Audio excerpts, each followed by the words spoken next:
and today's topic is child poverty in the UK.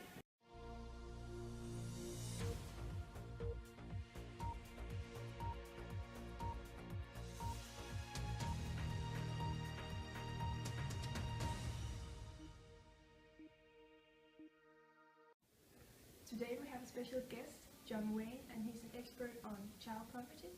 He's going to tell us about the consequences of this matter. Good evening, John Wayne. Good evening. Why do you think child poverty in the UK are a growing problem? One of the main reasons is because of the financial crisis, and that has caused a lot of people to lose their jobs. People become unemployed, and then they can't pay their bills. What do you think could help to get rid of the child poverty? Child poverty only exists because of the parents are poor, and they can't pay for the children's clothes, school uniforms, and spare time activities. What we need to do is to create more jobs in the UK.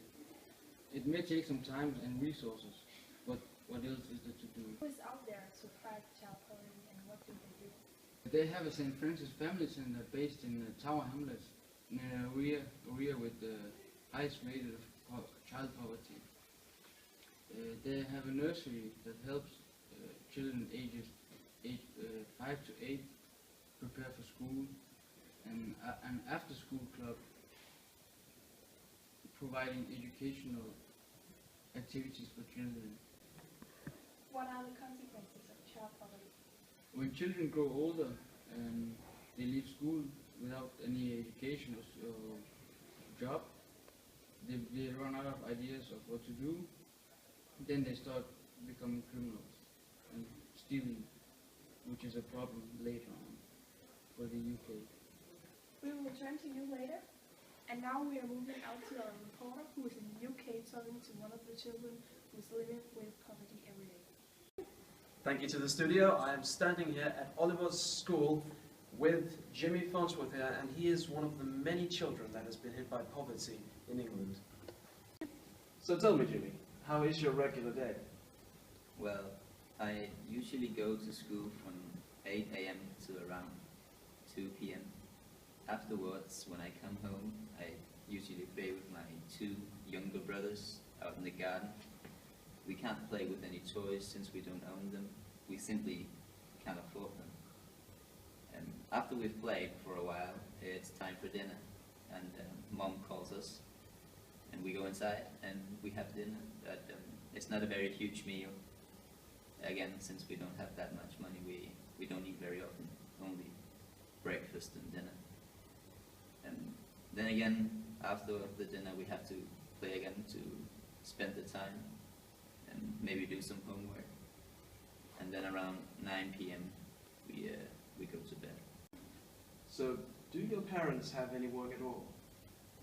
Yes, my dad works here at the school as a janitor, but my mom does not have a job.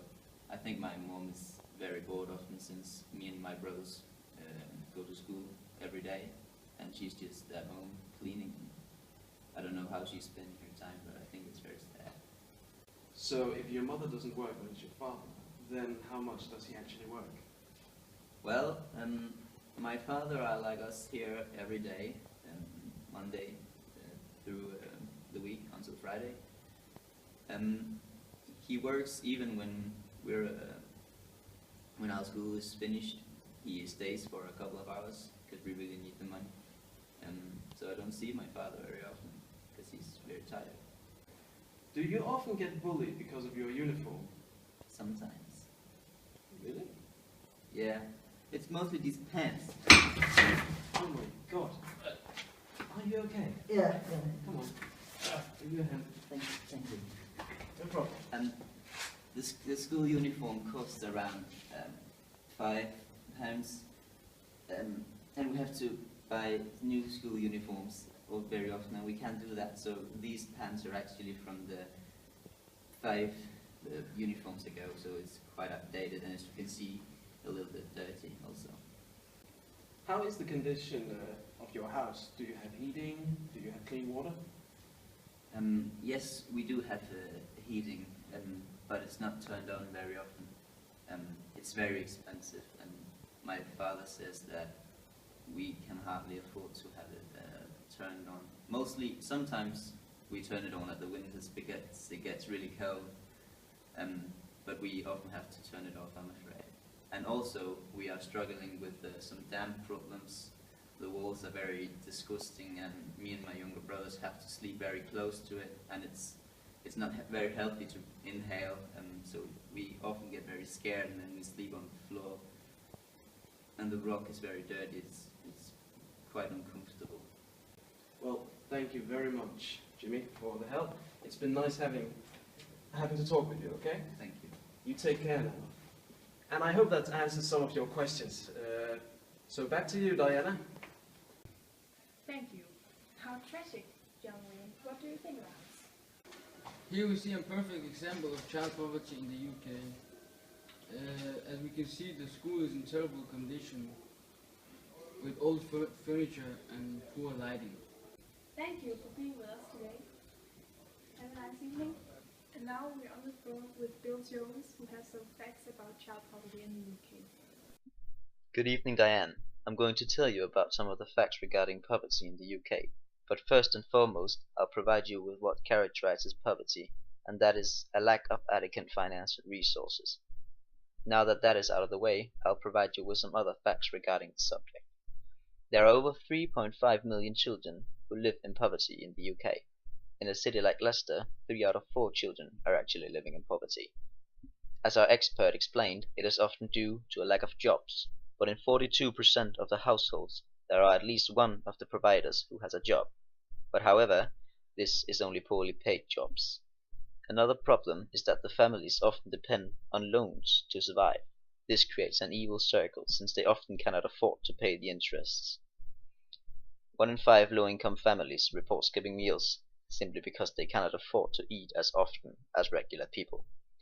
Poor children are 2.5 times more likely than normal children to suffer from illness. This leads me to a very scary fact. Damp is a common problem in poor households, and 1 million houses has actually been classified as being unable to live in. 60% of families turn off the heat during winter to save money. That's all the facts I have for you tonight. Good night, everyone. And from child poverty, we're going to hear about some sports. Martin?